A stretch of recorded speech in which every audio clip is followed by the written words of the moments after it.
গড়খাটাৰী শ্ৰী শ্ৰী লক্ষ্মী পূজা আহি এইবাৰ আমি 40তম বৰ্ষ উদযাপন কৰি আছোঁ আৰু এই 40তম বৰ্ষৰ আজি আমাৰ শেষৰ দিনটোত আমি উপনীত হৈছোঁহি আৰু শেষৰ দিনটোত উপনীত হোৱাৰ লগে লগে ইয়াৰ আগত এইবাৰ আমি সাংস্কৃতিক সন্ধিয়াৰ আমাৰ গায়ক আছিলে আৰু গায়ক আমি আমাৰ সকলোৰে মৰমৰ সকলোৰে শ্ৰদ্ধাৰ হিয়াৰ আমঠু আমাৰ জুবিন গাৰ্গ ডাঙৰীয়া আমাৰ ইয়াৰ সংসাৰত নাই আমিও সেই শকতে ম্ৰিয়মান গোটেই গাঁওবাসী অসমবাসী ভাৰতবাসী পৃথিৱীবাসী এইটোত এটা খুব দুখেৰে মানুহে আৱেগিক হৈ পৰিছে আৰু আমিও গাঁওবাসীয়ে বা এই অঞ্চলৰ ৰাইজে মিলি এইবাৰ আমি সাংস্কৃতিক সন্ধিয়াৰ কাৰ্যসূচী আমি বাতিল কৰি সুদূৰ মাজুলীৰ পৰা আমি টকাৰী গীতৰ পাঠক আমি ইয়াতে আনিছোঁ আৰু সেনেকৈ আমি প্ৰতিদিনে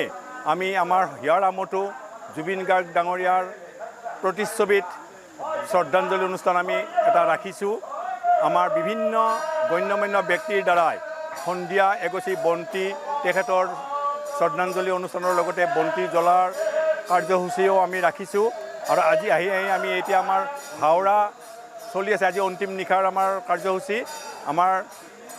5 দিনীয়া কাৰ্যসূচী আজি সমাপ্ত হ'ব আৰু ইয়াৰ পিছতে আমি আমাৰ নৱজাগৰণ ভ্ৰাম্যমান নাট্য দল আমাৰ মাজত আহি আছে আৰু খন্তেক পিছত তেখেতসকলৰ নাট মঞ্চস্থ হ'ব আৰু এনেকৈ আমি 5 দিনীয়া কাৰ্যসূচীৰে ইয়াত আমাৰ আশে পাশে আমি জানে সকলোৱে যে এই গড়খাটাৰীখন এখন লুইতপৰীয়া গাঁও আৰু এই গাঁৱতে আমাৰ বিভিন্ন গাঁৱৰ মানুহে আমাৰ এইখন পূজাত আন্তৰিকতাৰে সহায় সহযোগ বিভিন্ন দিশত আমাৰ সহায় সহযোগিতা আগবাঢ়িছে আমাৰ এটা মিলনৰ ভূমি আৰু এইকাৰণে এই পূজাখন আমি অতি আনন্দৰে উলাহ মালহেৰে আমি পালন কৰিছোঁ সদায় ৰাইজক আমি ইয়াতকৈ যাতে আগন্তুক পূজাবিলাক আকৌ ইয়াতকৈ জাক জমকতা হয় এইটোৱে মা লক্ষ্মী শ্ৰীচৰণত মই কামনা কৰি এই পূজা উপলক্ষে এইখিনিয়ে গায়ক জুবিন গাৰ্গৰ মৃত্যুৰ কাৰণে শ্ৰদ্ধাঞ্জলি অনুষ্ঠান আমি 5 দিনে ৰাখিছোঁ তাৰপিছত আমাৰ এই শ্ৰী লক্ষ্মী পূজাৰ 5 দিনীয়া কাৰ্যসূচীত আমি আমাৰ যিটো লক্ষ্মী আই তেওঁক লৈ পেলাই আমি